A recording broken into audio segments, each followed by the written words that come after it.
السلام علیکم، میرے چینل میں خوش آمدید۔ میرے چینل کو سبسکرائب کریں تاکہ میری ہر نئی آنے والی ویڈیو آپ تک پہنچ جائے۔ اس دن جب گلی میں کھڑا تھا تو ایک لڑکا ایک گھر کے باہر بار بار چکر لگا رہا تھا۔ میں نے اس سے جا کے پوچھا، بھائی کس کی تلاش ہے؟ تو اس نے کہا کسی کی نہیں، بس ایک دوست نے ادھر آنے کا وقت دیا، وہ ابھی تک آیا نہیں۔ خیر، میں اس کی بات سن کر گھر چلا گیا اور کچھ لمحوں بعد اچانک سے نکلا تو میں نے دیکھا اسی گھر سے ایک لڑکی سر جھکائے تیزی سے باہر آئی اور جلدی سے اس لڑکے کو ایک لفافہ دے کر گھر بھاگ گئی۔ لڑکا وہ لفافہ لے کر بہت ہی مسکرایا اور اسے دل سے لگاتا ہوا وہاں سے چل دیا۔ میں اپنی بری عادت کے مطابق تحقیق کرنے کے لیے اس کے پیچھے چل دیا۔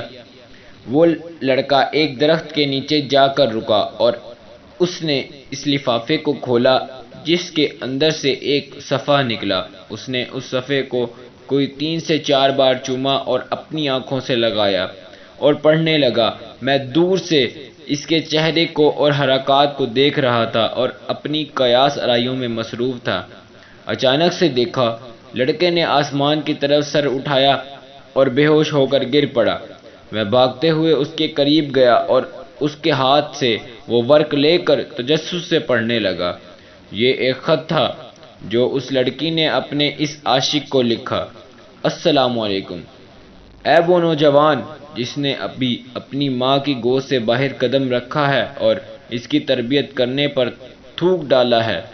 میں مانتی ہوں تیری سوچ کے مطابق جس محبت کا تو دعوے دار ہے وہ سچی اور پکی ہے، اور تو اس کو پایہ تکمیل تک پہنچانے کے لیے وفا بھی کرے گا، کیونکہ اس محبت کا آغاز نظر کے ملنے سے ہوا تھا اور انجام جسم کے ملنے پر ہوگا، کیونکہ میری ماں نے اپنے بیٹے عبدالرسول کو ایک دن کہا تھا، بیٹا یہ نظر ابلیس کے تیروں میں سے ایک ہے، اور جب یہ تیر چلتا ہے نا، اس کی طاقت کبھی کبھی پورے خاندان برباد کر دیتی ہے، اور پھر جب اس کا بدلہ مڑتا ہے تو لفظ عزت بھی سر جھکا کر انسانوں کی بستی سے نکل جاتا ہے۔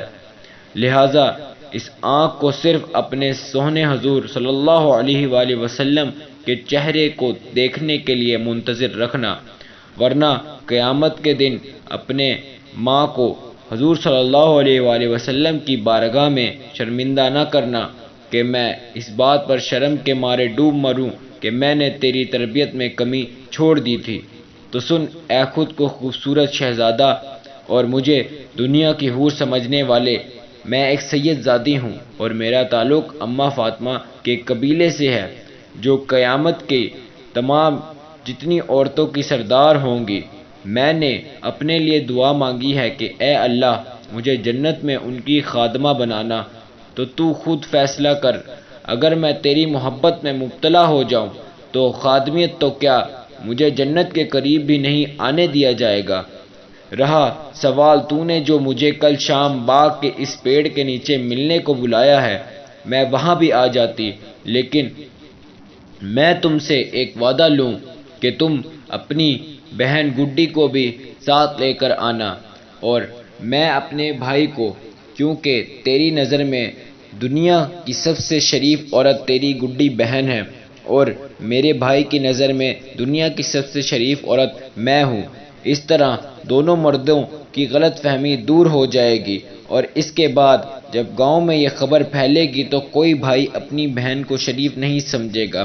اس طرح آئندہ محبت کرنے والوں پر ہمارا احسان رہے گا کہ یا تو وہ اس گناہ سے ہماری وجہ سے دور رہیں گے یا انہیں ہر طرح کی آسانیاں ہو جائیں گی۔ رات کے تیسرے پہر کوئی بھائی اپنی بہن کو کسی باغ کے پیڑ کے نیچے ملنے سے نہیں روکے گا۔ پھر جب یہ گناہ اتنا عام ہو جائے گا تو لفظ غیرت کی تعریف بھی سب کو سمجھ آ جائے گی کہ اپنی بہن کی طرف کسی کی نگاہ نہ اٹھنے دینا غیرت نہیں، بلکہ اپنی نظروں کو کسی بہن کی طرف بڑھنے سے روکنے کا نام غیرت ہے۔ اے میرے خوبرو عاشق، تو جو محبت کر رہا ہے اس میں ہوس کو بو کے سوا کچھ نہیں۔ کیا تیری ماں نے تجھے وہ قرآن نہیں پڑھایا جس میں مومن کی حیا کا ذکر کیا تو مرد مومن اور حضور صلی اللہ علیہ وآلہ وسلم کا وہ امتی نہیں جس نے ایمان کے درجوں میں سے ایک درجہ حیا کا پایا ہو۔ میری باتیں پڑھ کر تجھے غصہ آیا ہوگا، میں نے تیری بہن کا ذکر کیوں کیا، لیکن ایمان کی بات ہے۔ ہر حیا بھائی کی یہ کیفیت ہی ہوتی ہے، مگر ایسا ہونا کہ اپنی بہن کے علاوہ کسی بھی عورت کو شریف نہ سمجھنا، یہ گندی سوچ اور تربیت کا نتیجہ ہے۔ کیا تو نے حضرت علی کا یہ فرمان نہیں پڑھا؟ اپنی سوچ کو پانی کے قطروں کی طرح صاف رکھو، کیونکہ جس طرح پانی کے قطروں سے دریا بنتا ہے، اسی طرح سوچ سے ایمان بنتا ہے۔ کیا تیرے پاس جو ایمان ہے وہ دکھلاوے کا ہے؟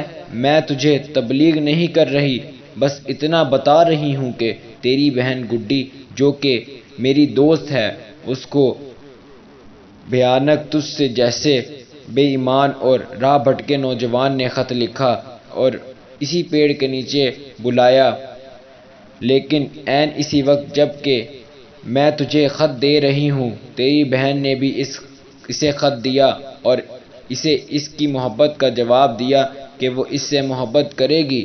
انہی باتوں اور شرائط کے ساتھ جو میں تجھے لکھ رہی ہوں، اگر تجھے یہ سب میری باتیں منظور ہیں تو جا کے گڈی کو بھی ایسا کرنے کی اجازت دے دے جو تو مجھ سے چاہتا ہے، کیونکہ اس لڑکی کو بھی میں نے یہی الفاظ گڈی سے لکھوا کے دیے، اور اگر میں ایسا نہ کرتی تو وہ لڑکا بھی راہ راست پر نہ آتا اور تیری بہن بھی گمراہ ہو چکی ہوتی۔ اب آخری دو باتیں جن کا تو اپنے اللہ سے وعدہ کرنا۔ تو نے مجھ پہ بری نظر ڈالی تو تیرے لیے اللہ نے یہ مکافات عمل والا سبق پیدا کیا، اور میں نے تیری بہن کو بری راہ سے بچایا، اس لیے میں بھی اللہ کی عطا کردہ ہمت سے تیری گمراہی اور اللہ کی ناراضگی والے جال سے بچ گئی ہوں۔ اب اگر میرا تیری بہن پر احسان ہے تو پھر اس کو بھول کر اپنے گناہ کی ضد پر قائم رہنا چاہتا ہے تو اس دفعہ یاد رکھنا، اللہ نے تجھے 4 بہنیں اور 1 ماں دی ہے۔ میں بھی اللہ سے دعا کروں گی کہ اللہ تجھے اور تیرے گھر والوں کو گمراہی اور ایسے گناہ سے بچائے، اور تو بھی اللہ سے توبہ کر۔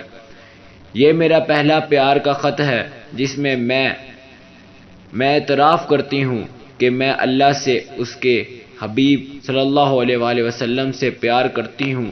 اگر جس چیز کی تو دعوت دیتا ہے یہ میرے نبی پاک صلی اللہ علیہ وآلہ وسلم کی سیرت میں ہوتی تو میں اس پر عمل کرتی، اور اگر ایسا عمل اور اس کی مثال اماں فاطمہ رحمۃ اللہ علیہ کی زندگی میں ملتی تو میں اس پر عمل کرتی، اور اگر ان کی زندگی میں نہیں اور میری اور تیری والدہ کی زندگی میں ایسی ایک نہیں 1000 مثالیں بھی ہوتی تو بھی تو جو مجھے ہرگز اس دعوت کا قبول کرنے والا نہ پاتا۔ اللہ تیری بہنوں اور میری عزت کی حفاظت فرمائے۔ وسلام۔ اللہ کی بندی، تیری ماں، بہن، بیوی اور بیٹی کی عزت تیرے ہاتھ میں ہے۔ اگر ابلیس پھر بھی تجھے ورغلائے میں کامیاب ہو گیا تو جان لے تو نے لوگوں کو اپنی گھر زنا کی دعوت دے دی، اور دنیا کے بازار میں اچھا برا سب ملتا ہے۔ تیری مرضی ہے، برائی کے بدلے برائی لے یا نیکی کے بدلے نیکی لے، کیونکہ جیسا سکہ ویسا سودا۔ تو یہ تھی ہماری آج کی سٹوری۔ امید ہے آپ کو پسند آئی ہوگی۔ مزید لائک کریں، کمنٹ کریں اور سبسکرائب کریں۔ شکریہ۔